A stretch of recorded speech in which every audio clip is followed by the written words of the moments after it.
Hello listeners. This is the reading of the Sabbath School lesson for the fourth and final quarter of 2022. The series is titled On Death, Dying and the Future Hope. The author is Dr. Alberto Tim, while your readers are Percy and Sibylla Harrold. Lesson 1 is ready for teaching on October 1. It's titled Rebellion in a Perfect Universe, and I'm Percy Harrold. Sunday, September 25, Creation and Expression of Love. Nature in its present condition carries an ambiguous message that mingles both good and evil. Rose bushes can produce lovely and fragrant roses, but also harmful and painful thorns. A toucan can impress us with its beauty and then dismay us by assaulting the nests of other birds and eating their frail chicks. Even human beings who are capable of kindness one moment can be vicious, hateful, and even violent in the next. No wonder that in the parable of the wheat and the tares, the servants asked the field owner, "Sir, did you not sow good seed in your field? How then does it have tares?" Matthew 13:27. And the owner replied, "An enemy has done this," in verse 28. Likewise, God created the universe perfect, but an enemy defiled it with the mysterious seeds of sin.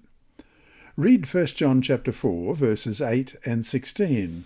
What can the certainty that God is love tell us about the nature of his creative activities? 1 John chapter 4, verse 8, "He who does not love does not know God, for God is love." And verse 16, "And we have known and believed the love that God has for us.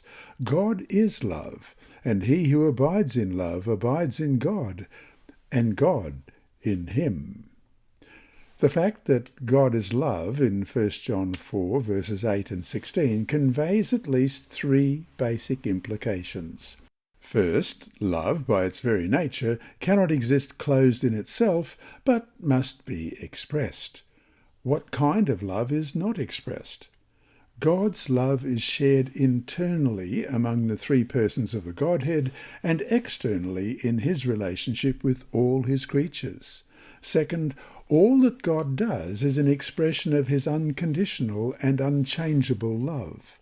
This includes his creative works, his redemptive actions, and even the manifestations of his punitive judgments. Actually, God's love, we read in The Desire of Ages, page 762, has been expressed in his justice no less than in his mercy. Justice is the foundation of his throne and the fruit of his love. And third, since God is love, and all that he does expresses his love, he cannot be the originator of sin, which is in direct opposition to his own character. But did God really need to create the universe? From the perspective of his sovereignty, one could say no, because it was a decision of his free will.